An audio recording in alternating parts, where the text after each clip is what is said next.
Oremos então. Soberano e altíssimo Deus, nosso Pai, Deus dos antigos, dos patriarcas e dos profetas, que não mudou, mas é sempre o mesmo, cujas promessas não falham, cujo poder não se pode resistir. Que o Senhor essa noite faça valer a sua palavra em nossos corações, nos faça atender ao chamado do Espírito e contemplar a pessoa bendita de Jesus. Que saiamos daqui, meu Deus, inspirados por aqueles que antes de nós seguiram esse percurso, meu Pai, e que possamos também crer no Deus que nesses dias pode fazer grandes coisas. Tudo isso nós te rogamos e te agradecemos desde já, em nome de Jesus. Amém. Vamos abrir as nossas Bíblias, irmãos, lá em Abacuque, antes de nós iniciarmos nossa exposição. Abacuque, capítulo de número 3 e versículo de número 2. Livro do profeta Abacuque, no Velho Testamento, capítulo de número 3 e versículo de número 2.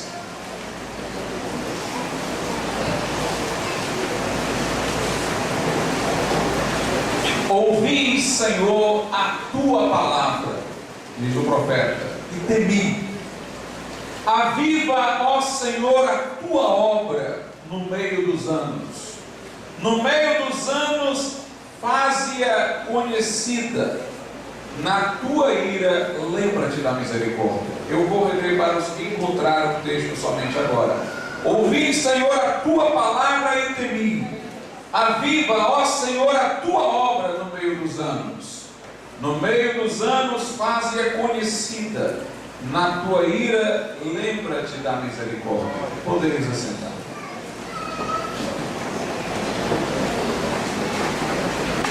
Meus amados irmãos, o grande avivamento que alcançou primeiramente a Grã-Bretanha no século XVIII e depois os Estados Unidos foi para alguns o maior despertar espiritual depois dos dias apostólicos.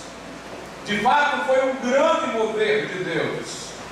Martin Lloyd Jones, pastor da capela de Westminster, ele que foi o grande responsável por instaurar as chamadas conferências puritanas no século XX, ele, apesar de destacar a singular importância dos puritanos, disse uma vez: eu não sou um homem do século XVII, isto é, do século dos puritanos. Ele disse: eu sou um homem do século XVIII, ou seja, do avivamento metodista.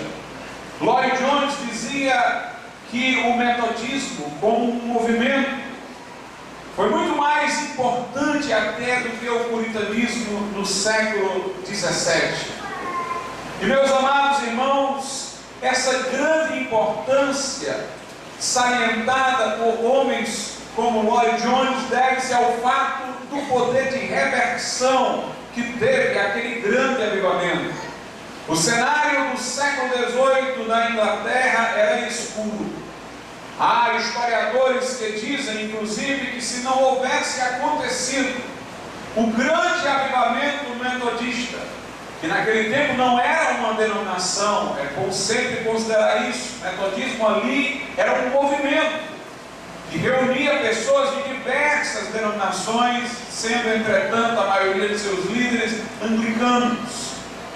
Os historiadores dizem, repito e continuo, que se não fosse aquele grande avivamento metodista, a Inglaterra teria passado por uma revolução sanguinolenta, tal qual acontecera na França, e teria sido, como lá na França, assediada pelo ateísmo e por outras coisas nocivas.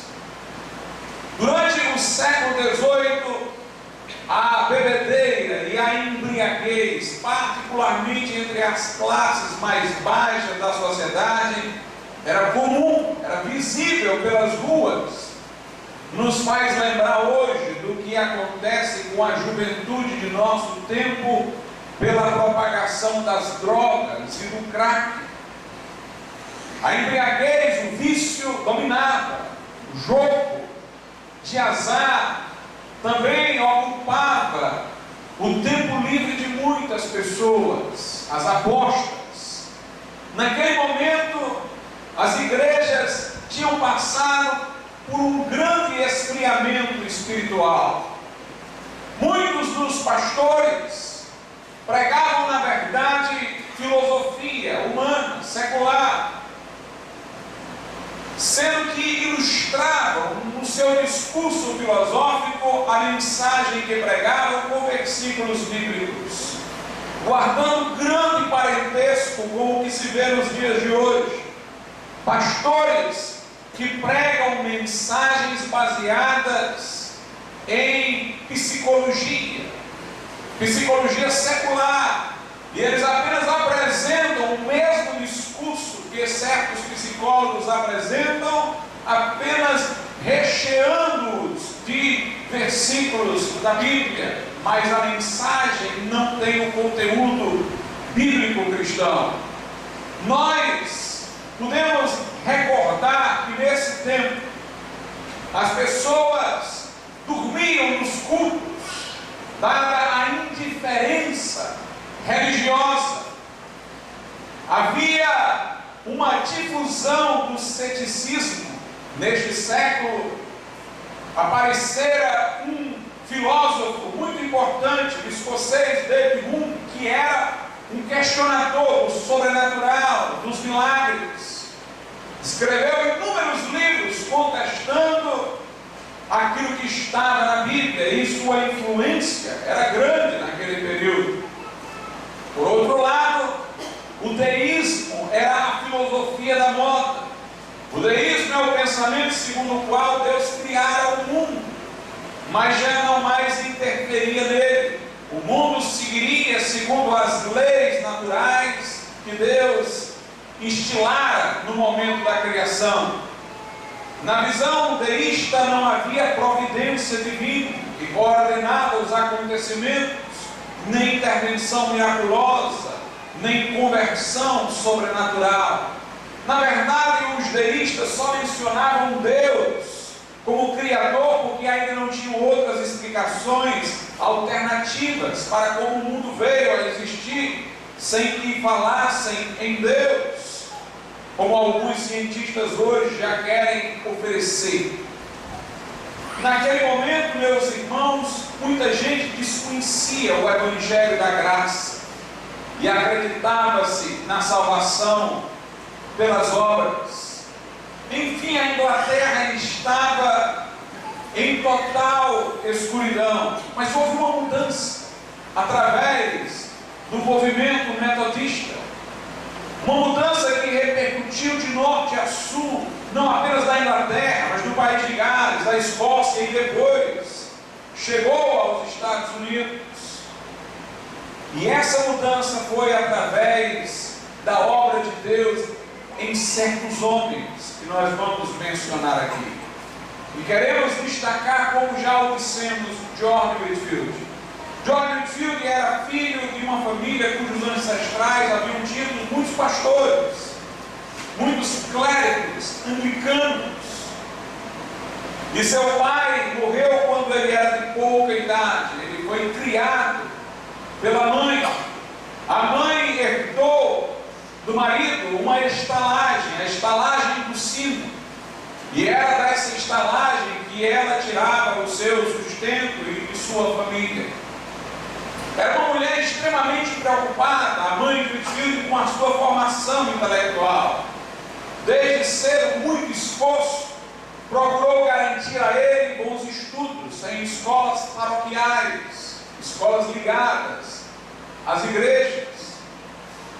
E John Whitfield, desde o começo, mostrou preocupação com os estudos. Mas a semente da natureza carnal começou a se manifestar nele, e ele começou a transgredir os mandamentos divinos e se revelar como alguém carente de salvação. Ele faz menção aqui na sua juventude, nesse período, até na sua infância e adolescência, Ele começara a se envolver com conversas frívolas e a usar episodicamente palavras torpes, aquilo que nós chamamos hoje de palavrão. Ele fala que começou a pegar dinheiro de sua mãe, era uma estalagem, e lá ficava o dinheiro dos clientes, ele pegava, tinha que ir lá, sem lhe pedir. Ele também fala que começou a se envolver com jogos de azar, com apostas. Mas ele tinha momentos em que sentia profunda convicção da gravidade de seu pecado. Ele conta que às vezes pegava o dinheiro da sua mãe sem pedir permissão, mas quando chegava na hora de gastar, sentia a culpa e em vez de gastar absolutamente, ele ajudava os pobres com o dinheiro. Episodicamente ele sentia o fardo do seu pecado, a convicção de pecado, e por várias vezes em sua vida ele se retraiu dos seus maus feitos, porque sentia sua culpa e seu pecado. Sua mãe desejava que ele estudasse na Universidade de Oxford, e fez muito esforço para que isso pudesse acontecer. Antes de entrar na Universidade de Oxford, Whitefield estava extremamente regrado, ainda não era um crente, mas tinha profunda convicção da gravidade do pecado. Ele deixara de falar palavras torpes, de se envolver em conversas frívolas, abandonara todos os jogos de azar e era já até considerado exagerado pelo seu regramento, por sua autodisciplina, pelo seu zelo. Quando ele entrou na Universidade de Oxford, ele entrou como um servente. Ele prestava serviço àqueles alunos mais ricos, limpava seus quartos, ajeitava a roupa deles, e em troca ele recebia o pagamento para permanecer como aluno na universidade. E George Whitefield, dentro da universidade, tomou conhecimento da existência do Clube Santo. Ele que já era regrado, disciplinado, procurava levar a religião a sério, soube da existência do chamado Clube Santo. O Clube Santo era um grupo de alunos que se reuniam para ler a Bíblia, para se exortarem mutuamente, para praticarem o autoexame todos os dias. Faziam uma série de perguntas a si próprios sobre suas vidas, para que as colocassem em direção a Deus. Visitavam presídios, ajudavam os pobres.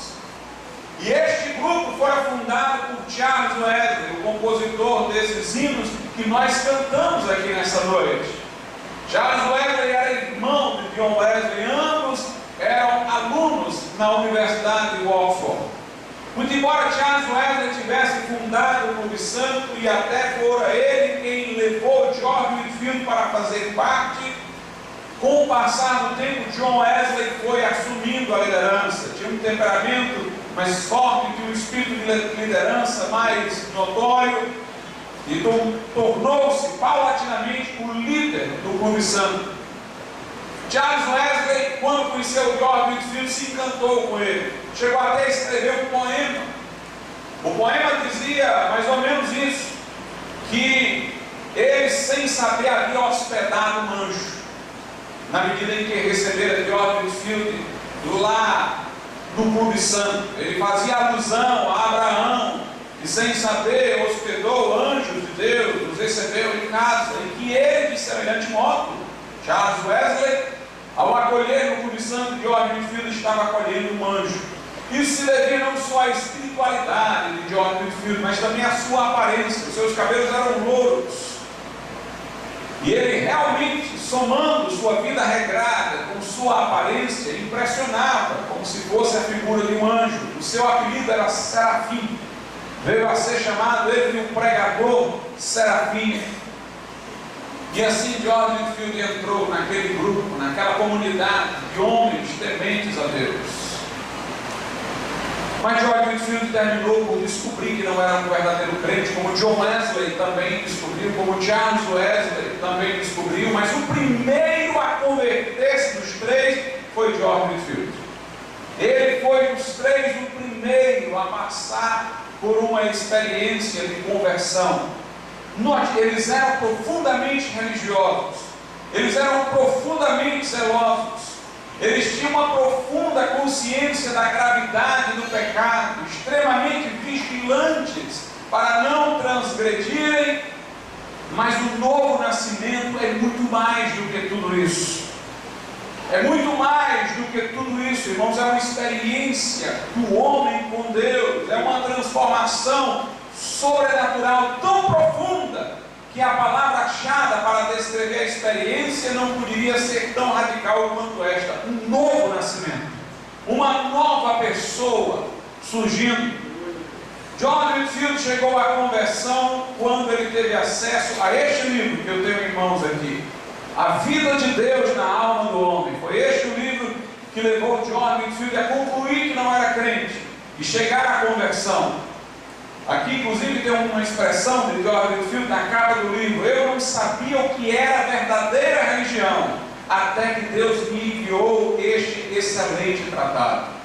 Aqui atrás tem um comentário de Lloyd Jones, onde ele diz: John Wesley achou o famoso livro de Henry Scougal, A Vida de Deus na Alma do Homem. Não é uma obra sobre teologia mística, entretanto contém a mesma ideia geral de um conhecimento vivo e verdadeiro de Deus. O livro de Scougal influenciou não somente Wesley, mas também Whitfield e todos os membros do Clube Santo. Este livro, irmãos, A Vida de Deus na Alma do Homem, mostra que seguir a Jesus é mais do que obedecer preceitos, embora o implique como consequência. Seguir a Jesus é ter a invasão da vida de Deus no coração. É ter Jesus no íntimo, profundamente. Wesley dizia insistentemente que o cristianismo é a religião do coração. Ele até dizia uma coisa que hoje seria paradoxal, pelo dicotomismo, pela separação que hoje se faz daquilo que antes estava unido. Ele disse que o cristianismo é a religião do coração e o cristianismo é uma religião social. Querendo dizer que alcança o homem no íntimo e repercute não apenas em obras de piedade, mas em obras de misericórdia. O verdadeiro salvo, ele não apenas é piedoso, é misericordioso, mas tudo começa no seu coração. A transformação é no coração. Se em teu coração creres, não meramente na tua cabeça, serás salvo, diz a Bíblia Sagrada. Filipe disse ao eunuco que poderia batizá-lo se ele cresce de todo o coração. A Bíblia diz que é do coração que procedem as saídas da vida. Jesus disse que em crê em mim, no seu interior fluirão rios de água viva. A Bíblia diz: Cristo em vós, a esperança da glória. Na carta aos Efésios, Paulo diz que Cristo habite em vosso coração pela fé. A transformação começa no íntimo. E John Whitfield percebeu isso, que ele precisava ter a vida de Deus fluindo nele. Quando isto acontecesse, não seria meramente um esforço, uma resolução, um esquema de disciplina que o manteria nas rédeas, mas seria a espontaneidade do fluir da vida de Deus que o conduziria por naturalidade à santidade. Algumas pessoas às vezes se equivocam e pensam: John Wesley, John Whitfield, quando se converteram, abandonaram seus exageros. Pelo contrário, eles se tornaram, se é que eu posso usar a palavra exagero, muito mais exagerados. Mas passaram a entender que a santidade não procede da nossa força de vontade, mas de um coração transformado pelo poder de Deus. Inclusive, este livro fala de descrições do que é um homem salvo e do que não é um homem salvo. Ele não impõe um legalismo: faça isso para ser salvo. Ele diz que a salvação vem da transformação do coração por Deus, por um milagre. Mas o livro mostra o que descreve uma pessoa que passou por essa experiência e como está uma pessoa que não tem essa experiência. O livro, portanto, é radical quando define os padrões de vida de um verdadeiro crente. Eu vou ler o prefácio do livro. O prefácio não é atual, o prefácio é da época, é do século XVIII, foi publicado junto com o livro. Eu vou ler 2 trechos prefácio, um que fala sobre o tempo e outro que fala sobre o vestuário, para os irmãos verem como estas pessoas levavam a sério a vida cristã. Sobre o tempo, diz assim: o que é que significa o jogo que se vê o tempo todo? Especialmente quando ligado a tanta avareza e paixão. Como se dá geralmente, senão que as pessoas não sabem como dispor do seu tempo, e por isso, na melhor das hipóteses, são levadas a passá-lo na ociosidade. E se dirá das multidões que vão aos jogos, especialmente quando o estágio em que se encontram acham-se tão contaminados pelo ateísmo e por toda espécie de imoralidades, senão que muitíssimas pessoas não sabem como preencher tantas horas no dia. Então esses artifícios servem para que elas desperdicem as horas, e elas sentem necessidade de encher seus olhos e ouvidos de objetos imorais que corromperão suas mentes, ou ao menos encherão sua imaginação de representações lamentáveis e odiosas. A outra parte que falei diz assim: quanto tempo se gasta com vestuário supérfluo, para não mencionar aquelas indecentes artes de pintura e de outras invenções que corrompem o mundo, e tudo isso para alimentar a vaidade ou para acender a cobiça. E depois disso tudo, muitos dos que vivem nessas coisas desejam ser considerados bons cristãos, são assíduos frequentadores de igreja e participam do sacramento. Por que espantar-nos então se os nossos libertinos, ao verem tais coisas em pessoas que se passam por muito religiosas, sendo tais libertinos dotados de arúcia suficiente para discernir que esse comportamento não se coaduna com a fé, que deve ser avaliada por tudo que praticamos? Por que espantar-nos se eles concluem que tais cristãos não creem em sua religião? Porque se crescem, não se comportariam como se comportam. Algumas falhas de vez em quando não poderiam justificar essa dura inferência, mas o hábito e a prática corrente dessas coisas constitui um argumento contra a realidade dessa fé, argumento que, confesso, não posso contestar. Veja como estes homens levavam, irmãos, a sério a vida cristã. Foi este livro que mudou a vida de Whitefield. Ele começou a descobrir: eu não sou nascido de novo. E ele começou a clamar a Deus para lhe dar essa experiência, desejou-a profundamente. E então ele disse que de repente, como um raio de luz vindo do céu, Deus chegou ao seu coração e mudou a sua vida. Aqui nós temos uma coisa curiosa do ponto de vista doutrinário: é que George Whitefield era calvinista de confissão, mas a descrição da sua conversão entra num descompasso com o seu calvinismo. Porque na visão calvinista, o novo nascimento antecede a fé, é anterior à fé. A visão calvinista diz que o homem, em sua condição natural, espiritualmente morto, ele não pode crer se primeiro não renascer. Ele precisa primeiro nascer de novo. Por isso que, se você lê a literatura de Calvino, os puritanos, você pouco ouve falar em novo nascimento, ouve falar em justificação pela fé e ouve falar em santificação, porque se o novo nascimento me acontecesse, independentemente do que eu faça ou deixe de fazer, se ele antecede o momento de crer, o momento em que eu posso fazer alguma coisa para Deus, então não adiantaria falar nele, porque ele aconteceria antes que você pudesse fazer qualquer coisa. Então se fala de crer para ser justificado e de viver uma vida aos pés do Senhor para ser santificado. Mas o metodismo foi um movimento que enfatizou um novo nascimento. Se a reforma focou a justificação pela fé, o metodismo desde o princípio focou o novo nascimento. E John Whitefield chega a dizer que ele, de modo consciente, procurou renascer. Na lógica calvinista isso não faria sentido, porque ele teria que ter renascido para desejar alguma coisa de Deus. Isso mostra que alguma obra de Deus precede o novo nascimento, que instiga-nos a buscar o novo nascimento, mas a conversão de Whitefield retrataria o novo nascimento como uma realidade posterior à fé e não anterior a ela. E essa foi a sua grande mensagem.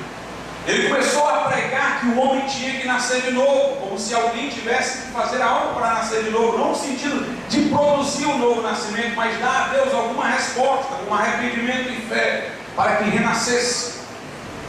Inclusive a doutrina da justificação pela fé, ele não a conhecia tão bem, ele não a entendia adequadamente, mesmo depois de convertido. Ele entendia a justificação pela fé apenas como perdão de pecados. Em seu pequeno livreto, Martin Lloyd Jones diz o seguinte, no livreto João Calvino e John Whitefield, ele disse que foi John Wesley quem explicou a John Whitefield, depois de sua conversão e depois que o próprio John Wesley havia se convertido, a doutrina da justificação pela fé. Na verdade, John Whitefield começou pregando apenas o novo nascimento e o perdão de pecados. E mais adiante, John Wesley explicou para ele que não apenas quando se crê, se tem a absolvição da culpa e o perdão de pecados, mas é-nos imputada a justiça de Cristo, para que sejamos aceitos diante de Deus na condição perfeita do próprio Cristo. John Whitefield começou a pregar o novo nascimento depois dessa experiência, em 1735. E meus irmãos, Deus começou a operar poderosamente. Onde ele pregava, pessoas se convertiam, multidões se ajuntavam, e ele desejou profundamente ser ordenado para o ministério. No dia de sua ordenação, que foi uma exceção porque ele era de pouca idade, tinha 21 anos, não era costumeiro se ordenar alguém com 21 anos, ele de joelhos consagrou a Deus inteiramente a sua vida, como disse, assim que lhe foram impostas as mãos do bispo Benson. Ele, naquele momento, foi ordenado ao diaconato. A ordenação anglicana comportava dois momentos: primeiro o diaconato, depois a condição de presbítero.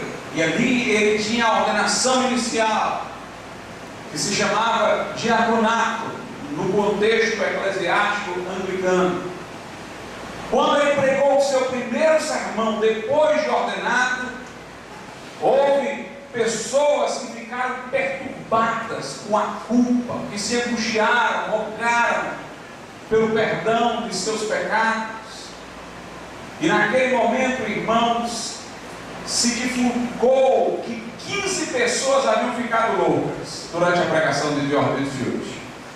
Mas quando a notícia chegou ao bispo Benson, que o ordenara, ele disse: queira Deus que essa loucura dure até a próxima semana. Portanto, houve um poderoso mover de Deus naqueles dias. Na verdade, a loucura era o fato de aquelas pessoas sentirem os seus pecados, gritarem, clamando por misericórdia. John Wesley e Charles Wesley foram para os Estados Unidos, para a Geórgia. Quando John Whitefield estava pregando, logo depois de ordenado, eles estavam na Geórgia, eles haviam ido como missionários. No caminho, no navio, no percurso, John Wesley e Charles Wesley descobriram também que não eram crentes ainda, apesar de serem extremamente zelosos. Eles ficaram impressionados ao ver os irmãos morávios, que quando o navio, por força de uma tempestade, quase estava a naufragar, louvavam a Deus, cantavam, enquanto todos se mobilizavam para salvar a embarcação. E um morável chegou mais adiante a perguntar a Wesley, nos Estados Unidos, se ele era salvo. E ele gaguejou, e o homem disse: você não pode gaguejar. Você é ou não é? Eu sei que Jesus morreu pelos pecadores. E o morável disse: mas morreu por você? E meus amados irmãos, John Wesley e Charles concluíram que não eram salvos. O trabalho missionário dele na Geórgia foi muito tumultuado. E voltaram para a Inglaterra. Quando voltaram para a Inglaterra, John Whitefield é que seguiu para a Geórgia. Quando John e Charles foram para a Geórgia, eles vinham convidando o Whitefield para ir também ajudá-los. Mas Whitefield permaneceu na Inglaterra pregando, e houve grande movimento com a sua pregação. Quando John e Charles voltaram para a Inglaterra, aí John Whitefield resolveu ir para a Geórgia e foi. E nesse tempo que John Whitefield estava lá nos Estados Unidos, John e Charles na Inglaterra foram convertidos em 1738. Primeiro foi Charles Wesley, quando estava enfermo. Depois John Wesley, em Aldersgate, quando entrou no culto, estava sendo lido um comentário de Lutero, e ele então naquele momento desprendeu-se de qualquer confiança e mérito próprio e disse: confiei em Cristo, somente em Cristo para a minha salvação, e senti que Ele levou os meus pecados. Os três agora estavam convertidos. Quando George Whitefield, irmãos, voltou dos Estados Unidos, os três se encontraram, e agora era outra coisa. Agora não eram três religiosos, agora eram três salvos e transformados pelo poder de Deus. E foi um encontro maravilhoso. Eles foram a uma festa do ágape, do amor dos irmãos morados, um grande congraçamento, uma grande reunião fraternal. E lá lhes aconteceu uma experiência que Matthew Lloyd Jones retrata como tendo sido um batismo no Espírito Santo. O pastor Batista Ernesto Tonini também diz o mesmo.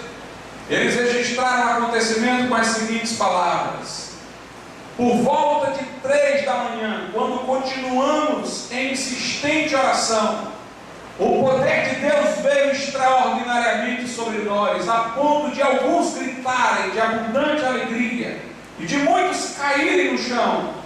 Então logo nos recobramos um pouco desse temor e assombro na presença de Sua Majestade e rompemos a uma só voz: louvamos-te, ó Deus, e confessamos que Tu és Senhor. Depois desta experiência, irmãos, estes homens ficaram mais inflamados do que nunca e começaram a pregar fervorosamente, e o avivamento começou. George Whitefield, quando voltou à Inglaterra, não encontrou os púlpitos que lhe eram receptivos, mas estão abertos. Fecharam-lhe as portas quando ele regressou dos Estados Unidos. O tempo que ele passou lá foi o tempo que fizeram propaganda contra ele, e ele começou a pregar a céu aberto, e pessoas começaram a se converter e multidões a se aglutinar. É interessante que George Whitefield, quando criança, lá na estalagem do sino, ele lia romances. E ele gostava de encenar como se fosse peça de teatro. Era um homem que tinha uma grande habilidade de fala, uma grande retórica.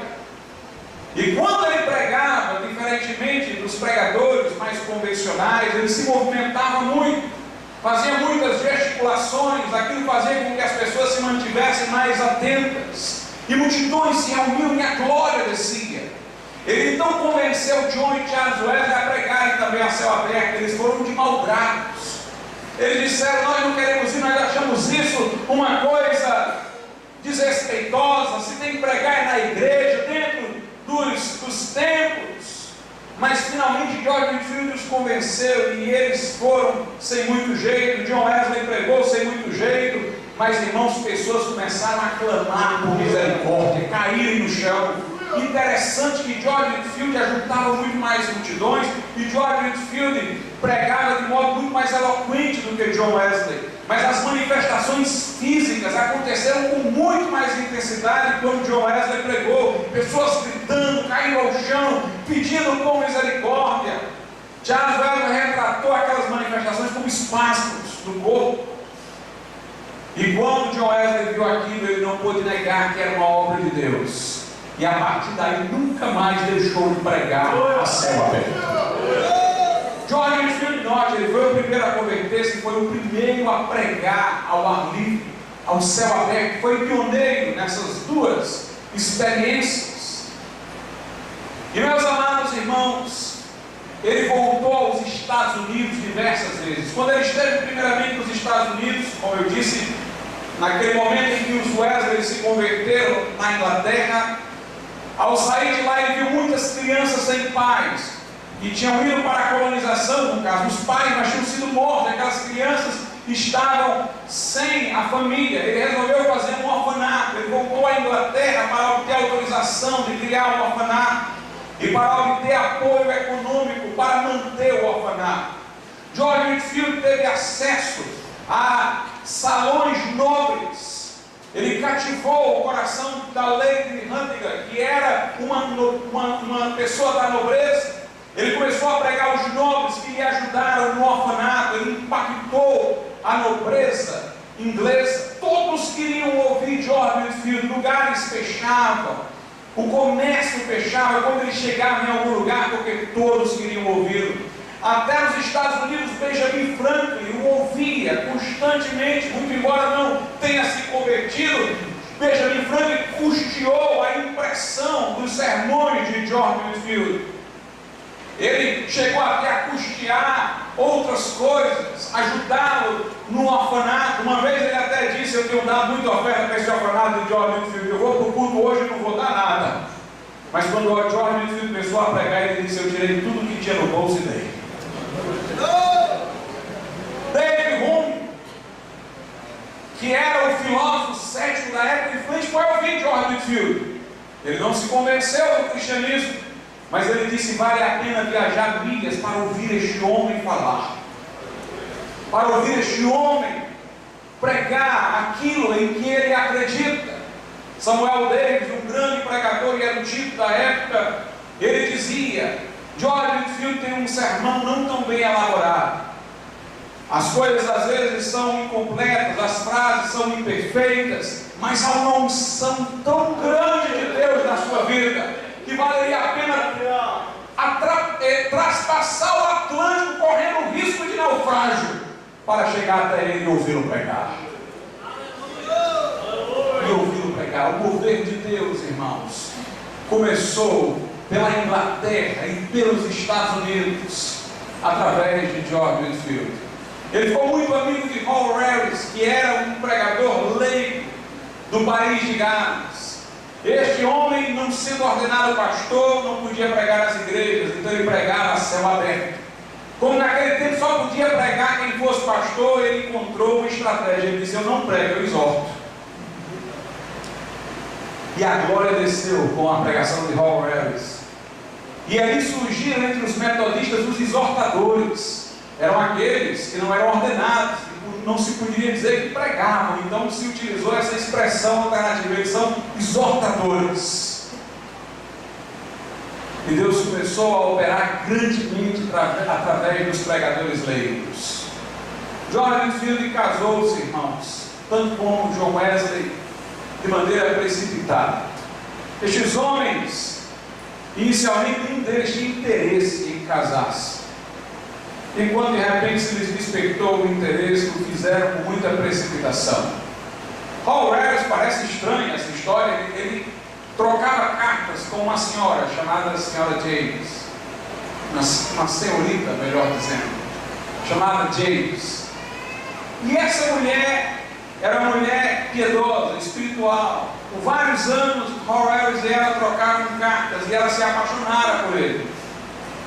E ele achava que ela já estava avançando a idade, era mais velha do que ele era da idade de Whitefield, ela portanto era mais velha que os dois, e que seria bom que ela não perdesse tempo com ele, mas ela era insistente e ele não queria casar. Então ele pediu a George Whitefield que casasse com ela. Numa visita que George fez lá, chamou ela e ele os convenceu a casarem, porque o Hall Harris dizia: eu não quero casar. Em uma semana de George Whitefield lá conhecendo, ele casou com ela. Ela era uma mulher bem mais velha do que ele, era uma mulher piedosa, mas não podia acompanhá-lo naquela vida tão intensa que ele tinha. E meus amados irmãos, ele casou-se com ela, ela não lhe foi uma má esposa, mas ela sofreu muito, porque não pôde ter a assistência que um esposo realmente deveria dar. Além disso, George Whitefield não era nem um pouco cortês, não sabia lidar com as mulheres, e às vezes dizia de público que amava a sua mulher, apesar de ela não ter beleza pessoal e apesar de ser mais velha do que ele.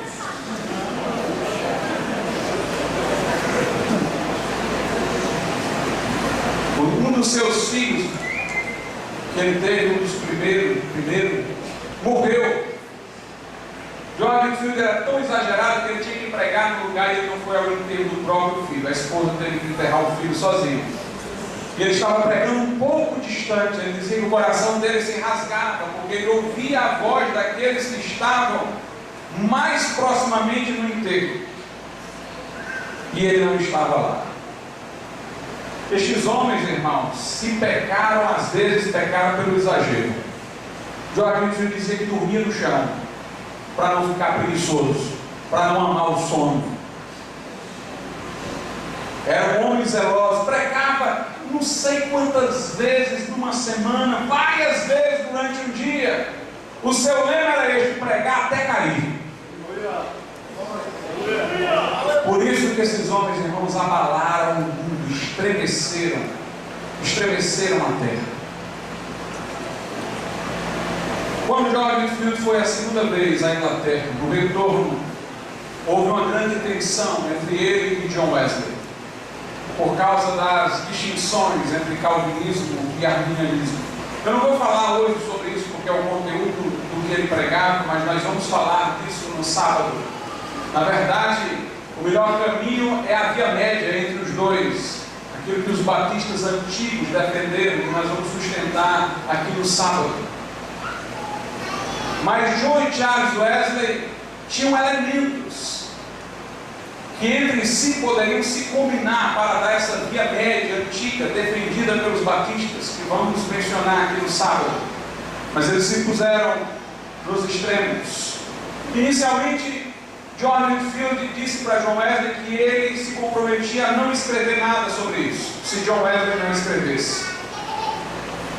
Ele dizia: eu não falo nada sobre isso, a gente prega a salvação, eu não falo nada sobre isso se você não falar. John Wesley não se comprometeu, mas essa foi a proposta de Whitefield. Mas em dado momento, John Wesley publicou o seu sermão Graça Livre.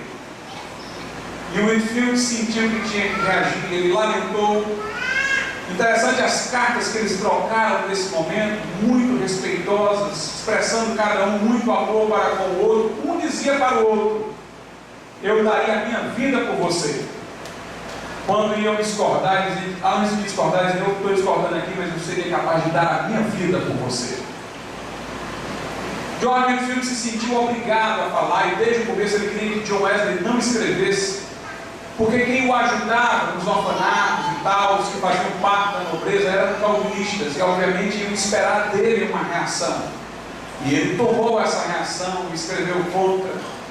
No começo houve uma reunião de John, Charles Wesley e John Whitefield. John Wesley foi o mais temperado, Charles Wesley e John Whitefield foram os mais extremos, e passaram um tempo sem se falar. Por muito tempo ficaram longe um do outro, embora John Wesley continuasse tanto falando com um como com o outro. Mais adiante eles se reconciliam, e a amizade entre Charles Wesley no final e John Whitefield se torna mais intensa no final do que fora no começo. Graças a Deus por isso. E John Wesley e John Whitefield sempre se preocuparam, irmãos, que aquela obra de Deus não fosse prejudicada por qualquer divisão, que aquilo ali não se perdesse por qualquer divisão. John Whitefield não tinha o poder de organização de Wesley, por isso que o metodismo terminou ficando apenas sob a liderança de Wesley. Praticamente até as sociedades, muitas delas fundadas por John Whitefield, viraram sociedades sob a direção de Wesley. John Whitefield, em dado momento, abandonou a liderança, porque ele percebeu que Wesley tinha um poder muito maior que a organização. John Whitefield dizia: a obra que eu fiz é como um cordão de areia. Ele queria dizer que ela não teve tanta continuidade, tanta expansão, porque ele era um grande pregador, o maior pregador da época, muito mais do que os irmãos Wesley, mas não tinha habilidade de organização que John Wesley tinha, aquela vontade ferrenha, aquele espírito decisivo, aquela mente que tinha uma grande capacidade de organização. Mas nos Estados Unidos, John Whitefield também fez uma poderosa obra em vários lugares. Ele conheceu Jonathan Edwards, o grande pregador do Nortão, que o convidou para ir para lá. Dizem que quando John Whitefield pregou na igreja congregacional de Jonathan Edwards chorava o tempo todo.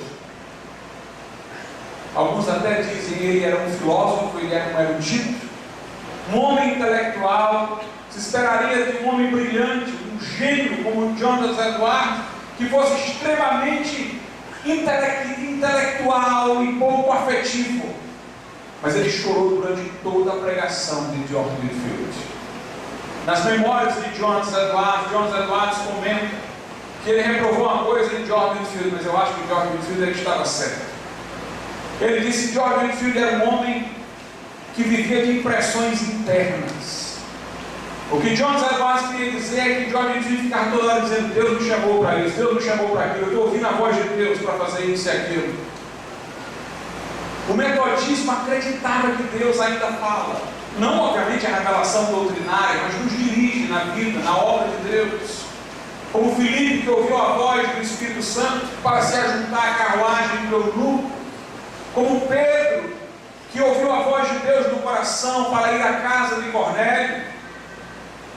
E nas suas memórias, Jones Edwards dizia: George Whitefield era um homem que se guiava por uma voz interna. Jones Edwards era mais tradicional, queria mais que você ponderasse por circunstâncias externas e pela leitura da Bíblia o caminho a seguir na obra de Deus. Mas George Whitefield queria profundamente que Deus falava nos nossos corações.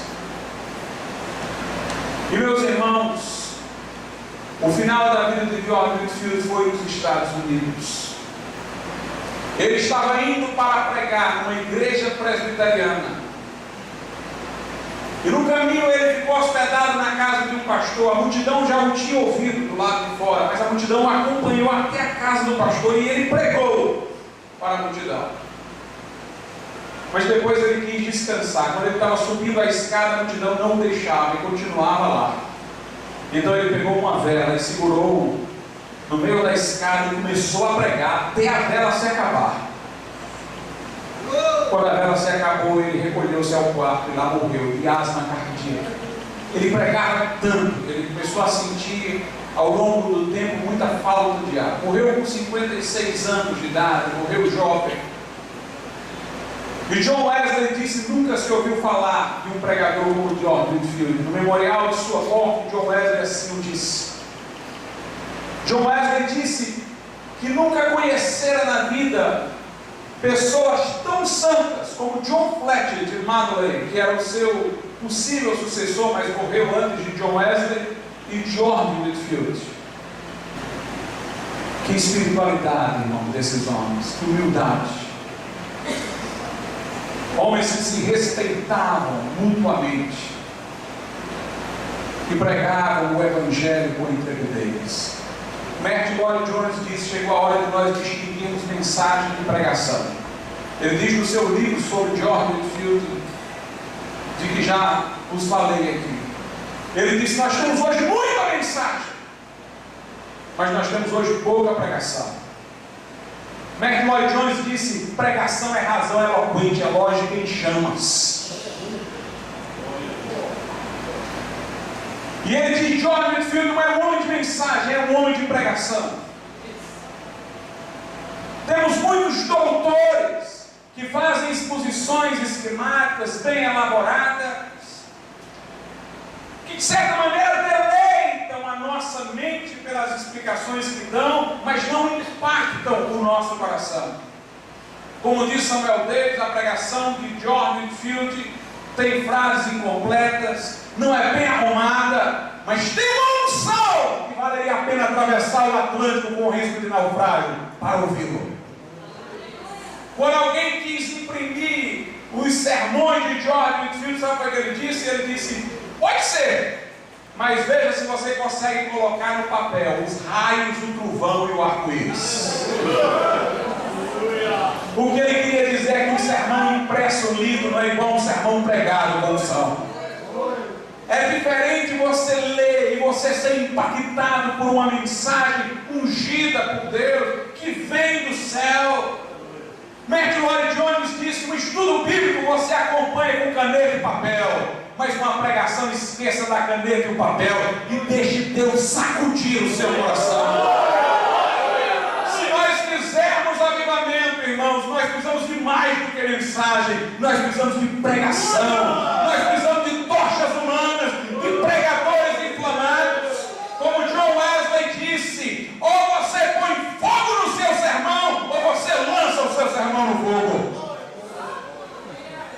O nosso tempo clama por pregadores, por vozes que clamam no deserto, por arautos, por anunciadores, por pessoas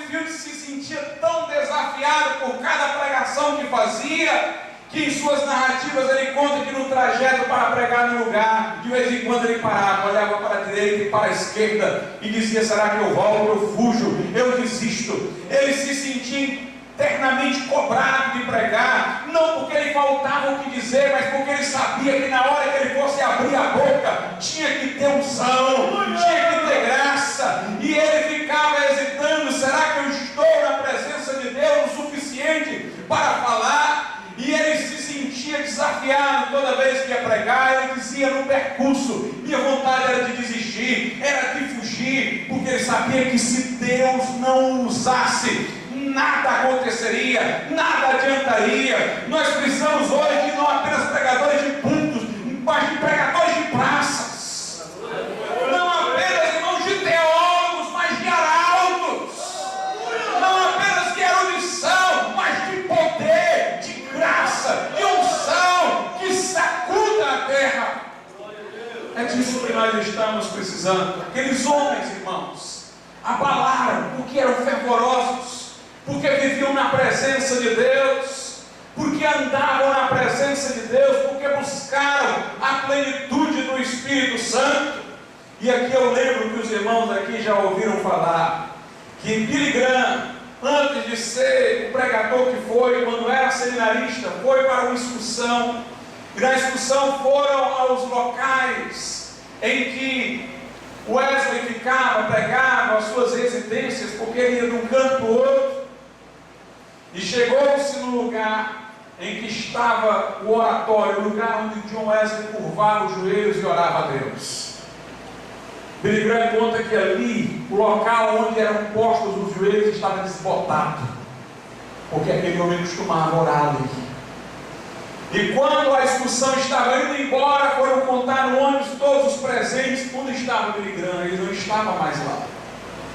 Procuraram-no por todo o canto, e finalmente o encontraram no quarto que seria de John Wesley, ajoelhado, com os joelhos postos no lugar em que Wesley punha, ali dentro daquele local que era um museu. E ouviu-se a sua oração. Ele dizia: faz de novo, Senhor, faz de novo. Glória a Deus.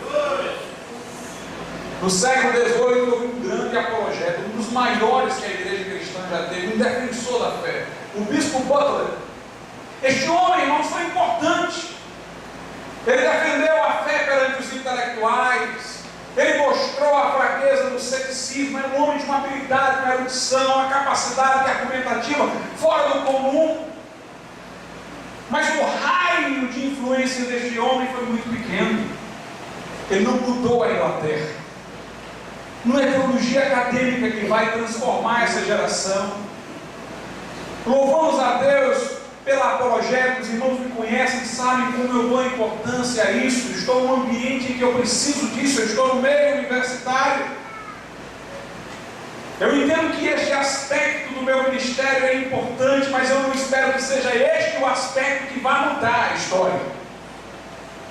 Não é o glauco da apologética que eu espero que vai influenciar essa geração. É o dos domingos aqui, é o que trombeteia nas cruzadas.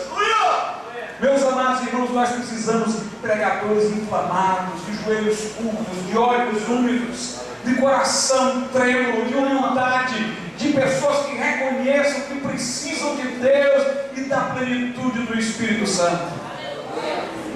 Que conheçam essas histórias que o mundo já esqueceu, que a cristandade evangélica já esqueceu. Nós temos uma cristandade sem futuro porque não tem passado. Nós temos evangélicos hoje que não conhecem o que Deus já fez no passado, eles não sabem de nada. Eles querem saber do pregador famoso de hoje, que geralmente é famoso porque é uma celebridade, não porque é um avivalista. Eles querem saber da última novidade, mas esqueceram desses modelos reais, inspirativos do passado. O futuro da igreja está no passado. Vamos olhar para o que Deus já fez e dizer: faz de novo, Senhor.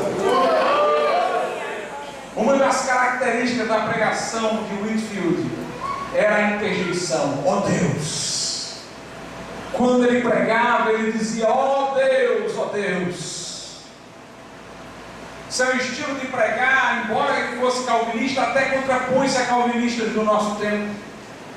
Porque calvinistas há em nosso tempo que são tão ultra calvinistas que dizem assim: quando você for pregar, não diga à pessoa: Jesus morreu por você. Você não sabe se ela é uma eleita, você está mentindo se ela não for.